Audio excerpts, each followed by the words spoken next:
सभी को जय मसीह के मेरे भाई बहन। आज आप सबको इस स्वतंत्रता दिवस की हार्दिक शुभकामना मैं दिल से देती हूँ। और आज परमेश्वर के वचन को लेकर मैं आप सबके लिए दुआएं करूँगी। आप ज़रूर वचन को सुने। जितने कमज़ोर हैं, जितने निर्बल हैं, आज परमेश्वर के वचन को आप सुनने से बलवान बनेंगे। सच में परमेश्वर ने स्वतंत्रता के बारे में हमें क्या क्या सिखाया है।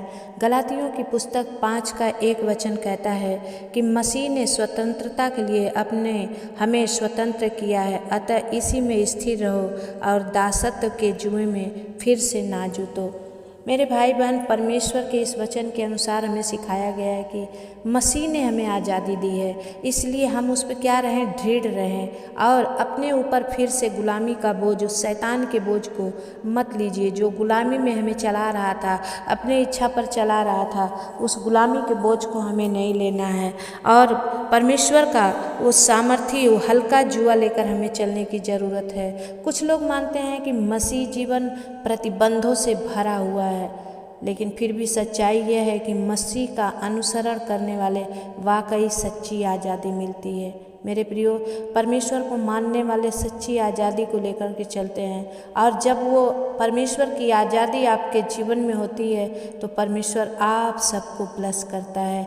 गलातियों की पुस्तक कहती है 5 का 13 वचन कहता है कि हे भाइयों, तुम स्वतंत्र होने के लिए बुलाए गए हो, परंतु ऐसा ना हो कि यह स्वतंत्रता शारीरिक कामों के लिए अवसर बने, वरन प्रेम से एक दूसरे के दास बनो। आमीन। परमेश्वर का धन्यवाद मेरे प्रिय भाई बहन कि अपने शरीर को जीवित करते हुए परमेश्वर को बलिदान चढ़ाने की ज़रूरत है, ना कि शैतान के जुए में हमें बंधने की ज़रूरत है। और जब हम परमेश्वर के वचन को लेकर के स्वतंत्र होते हैं, वह स्वतंत्रता हमारे जीवन में पूरी होती है। मेरे प्रियो, परमेश्वर का वचन कहता है मेरे भाई बहन, रोमियो 8 का 1 और 2 वचन कहता है कि अतः अब जो मसीह यीशु में है उन पर दंड की आज्ञा नहीं, क्योंकि वे शरीर के अनुसार नहीं वरन आत्मा के अनुसार चलते हैं। और दूसरा वचन कहता है क्योंकि जीवन की आत्मा की व्यवस्था ने मसीह यीशु में मुझे पाप की मजदूरी और मृत्यु की व्यवस्था से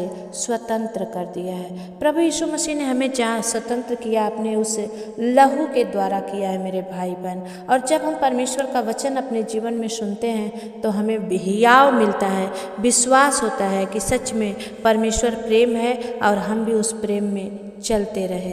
आमीन।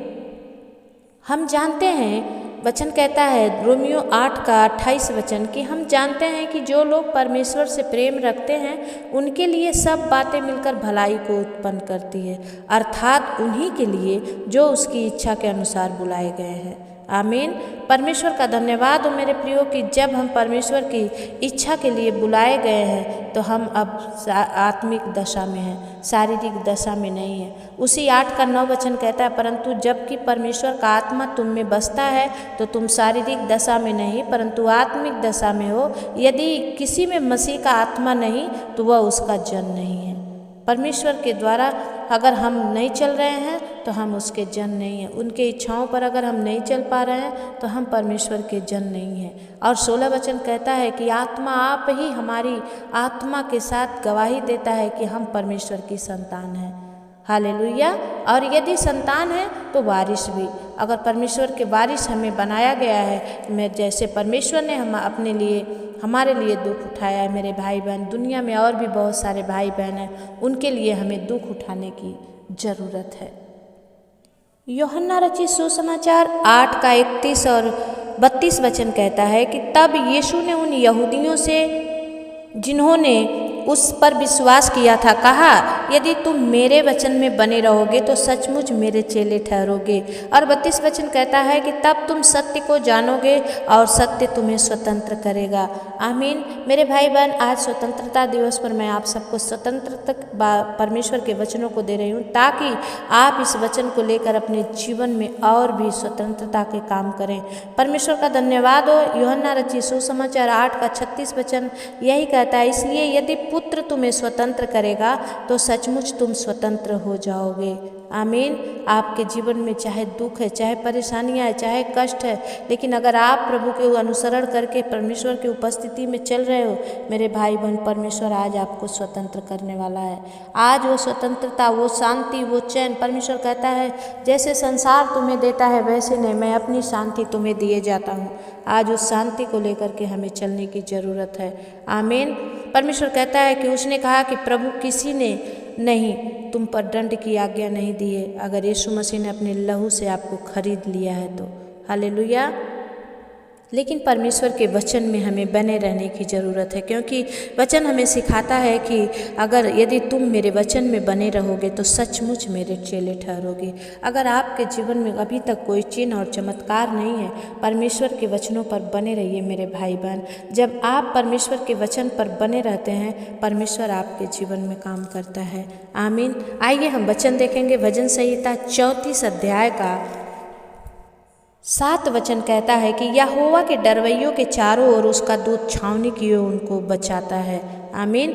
और परमेश्वर का वचन कहता है कि 19 वचन कहता है कि धर्मी पर बहुत सी विपत्तियां पड़ती तो है, परंतु यहोवा उनको उन सब से क्या करता है, मुक्त करता है। वो परमेश्वर हर समय आपको वो मुक्त करने के लिए, उस दुख से, तकलीफ़ों से, बीमारियों से। आज क्यों सब लोग यीशु के पास जा रहे हैं और बहुत सारे लोग उद्धार को प्राप्त कर रहे हैं, बहुत सारे लोग सिर्फ चंगाई के लिए जाते हैं, लेकिन परमेश्वर कहता है कि पहले बुराई करना छोड़ो और भलाई करो, मेल मिलाप को ढूंढो और उसी का पीछा करो। परमेश्वर की आंखें उन धर्मियों पर लगी रहती है जो परमेश्वर को रात दिन पुकारते रहते हैं। मेरे भाई बहन, हम पर भी अनुग्रह हुआ है। परमेश्वर का वचन कहता है यहोवा अपने दासों का प्राण मोल लेकर बचा लेता है और जितने उसके शरणागत हैं उनमें से कोई भी दोषी न ठहरेगा। हम चाहे जितना भी परमेश्वर की इच्छा के अनुसार चलेंगे, लेकिन जब तक हम प्रभु के वचनों का अंगीकार अपने जीवन में नहीं करेंगे तब तक हमें कुछ भी मिलने वाला नहीं है। मेरे भाई बहन, इस भजन संहिता 97 का 10 वचन कहता है कि हे यहोवा के प्रेमियों, बुराई से घृणा करो, वह अपने भक्तों के प्राणों की रक्षा करता है और उन्हें दुष्टों के हाथों से बचा लेता है। मेरे प्रियो, परमेश्वर का धन्यवाद हो, आज आपको प्रभु यीशु मसीह ने स्वतंत्र किया है। इसलिए हमें क्या करना है, परमेश्वर के वचनों पर बने रहना है। पहला पत्रस 2 का 16 वचन कहता है कि अपने आप को स्वतंत्र जानो, पर अपनी इस स्वतंत्रता को बुराई के लिए आड़ न बनाओ, परंतु अपने आप को परमेश्वर के दास समझकर चलो और सबका आदर करो, भाइयों से प्रेम रखो, परमेश्वर से डरो, राजा का सम्मान करो। मेरे प्रिय भाई बहन, वचन आज हमें सिखाती है कि सब कुछ करते हुए हम स्वतंत्र हैं। अगर हमारे अंदर में शांति नहीं है, चैन नहीं है, तो हम स्वतंत्र नहीं हैं, क्योंकि हम बाइबल के अनुसार नहीं चल रहे हैं और इसलिए हम स्वतंत्र नहीं हैं। क्योंकि अपने सारे चाल चलन में हमें क्या रहना है, पवित्र होना है, क्योंकि लिखा है पवित्र बनो क्योंकि मैं पवित्र हूँ। जब आप परमेश्वर की इच्छा के अनुसार चलते हैं तो आप पवित्र माने जाते हैं। और वचन बताता है, पहला पत्रस 2 का 24 वचन बताता है कि वह आप ही हमारे पापों को अपनी देह पर लिए हुए क्रूस पर चढ़ गया, जिससे हम पापों के लिए मरकर धार्मिकता के लिए जीवन बिताएं, और उसी के मार खाने के द्वारा मेरे भाई बहन तुम सब चंगे हुए हो।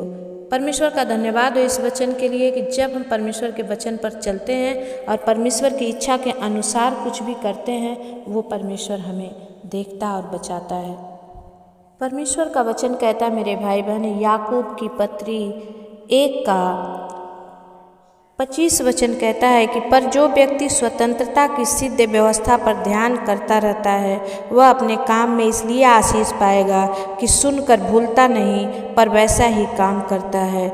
परमेश्वर का धन्यवाद हो मेरे प्रिय भाई बहन, जब हम सब ये सारे वचन आज जो स्वतंत्रता के बारे में परमेश्वर ने बताया है, इसे हम अपने जीवन में लागू करें। आइए हम वचन देखेंगे। यशायाह नबी की पुस्तक 61 का 1 वचन क्या कहता है। वचन कहता है कि प्रभु यहोवा का आत्मा मुझ पर है, क्योंकि यहोवा ने सुसमाचार सुनाने के लिए मेरा अभिषेक किया है और मुझे इसलिए भेजा है कि खेदित मन के लोगों को शांति दूं, कि बंदियों के लिए स्वतंत्रता का और कैदियों के लिए छुटकारे का प्रचार करूं, कि यहोवा के प्रसन्न रहने के वर्ष का और हमारे परमेश्वर के पलटा लेने के दिन का प्रचार करूं। मेरे भाई बहन, हम कैसी चाल चल रहे हैं? क्या हम आज अपने परमेश्वर के कारण अति आनंदित हैं? क्या परमेश्वर के आनंद के लिए हमारे प्राण परमेश्वर की स्तुति कर रहे हैं? हमें जांचने और परखने की ज़रूरत है। यशायाह की पुस्तक 60 का 1 वचन कहता है, उठ प्रकाशमान हो, क्योंकि तेरा प्रकाश आ गया है और यहोवा का तेज तेरे ऊपर उदय हुआ है। देख, पृथ्वी पर तो घोर अंधियारा और राज्य के लोगों पर भोर का अंधकार छाया हुआ है, घोर अंधकार छाया हुआ, परंतु तेरे ऊपर यहोवा उदय होगा और उसका तेज तुझ पर प्रकट होगा। आमीन। मेरे प्रिय भाई बहन, आज परमेश्वर के इस वचन से पर आपको प्रभु आशीष करे। परमेश्वर का वचन कहता है कि यहोवा यह कहता है, जो वाचा मैंने अपनी बांधी है वह यह है कि वचन जो मेरे मुंह में डाले हैं वो अब से लेकर सर्वदा तक तेरे मुंह में बने रहें और तेरे पोते पोतियों और तेरे परपोतों के मुंह में से कभी ना हटेंगे। ये परमेश्वर का वचन है। जब आप हम सब आज इस मसीह की स्वतंत्रता को लेकर के आज देश स्वाधीन हुआ जो भी हुआ, लेकिन परमेश्वर ने हमें स्वतंत्र किया है और उनकी स्वतंत्रता को अगर हम अपने जीवन में लेते हैं तो हम आशीषित जन हैं। परमेश्वर इस वचन से आप सबको आशीष दे। आइए मैं छोटी सी प्रार्थना करूंगी। परमेश्वर का धन्यवाद हो मेरे प्रिय भाई बहन, मेरे पिता परमेश्वर प्रभु यीशु मसीह, मैं आपके चरणों में आती हूँ राजा, कि आज के दिन तूने प्रभु हमें स्वतंत्र होने के लिए बुलाया था पिता, और स्वतंत्रता को देकर के खुदा तूने हमें प्लस किया है। सच में तेरी स्वतंत्रता, तेरी शांति हम सब भाई बहनों में बनी रहे। आज जितने जन इस समय प्रभु इस वचन को सुन रहे हैं प्रभु, सच में आज तेरे वचन के द्वारा इन्हें आशीष मिले। महिमा आदर गौरव प्रशंसा आपको देते हैं पिता। प्रार्थना यीशु के नाम से मांगते हैं, आमीन। मेरे भाई बहन, आप सबको अच्छा लगा तो आप ज़रूर लाइक कमेंट और शेयर ज़रूर कीजिए। अभी तक नए भाई बहन जो आज पहली बार इस चैनल पर आए हैं, इस स्वतंत्र दिवस के अवसर पर मैं आप सबों का स्वागत करती हूँ। मेरे इस चैनल पर एंजल ऑफिशियल सुनीता प्रेयर पर आप बने रहें। और शुक्रवार के दिन यहाँ पर उपवास प्रार्थना होती है। मैं आप सबों के नामों को लेकर प्रार्थना करती हूँ। जितने चाहते हैं कि मैं आपके नामों को लेकर प्रार्थना करूँ, आप कमेंट बॉक्स में जाइए और अपना नाम, अपना प्रार्थना रिक्वेस्ट और अपने गाँव का नाम ज़रूर लिखिए, ताकि आप जब सुने तो अच्छा लगे और मैं जब बोलूँ तो लोगों को लगे कि हाँ, कहीं से कोई भाई बहन ने कमेंट किया है। तो आप ज़रूर करें। और आप चाहते हैं कि सच में प्रभु की शांति, प्रभु की आशीष आप पर बनी रहे, इन सारे वचनों को आप मनन कीजिए। परमेश्वर आप सबको आशीष दे। जय मसीह की। फिर मिलेंगे, तब तक परमेश्वर आपके साथ रहे। आमीन।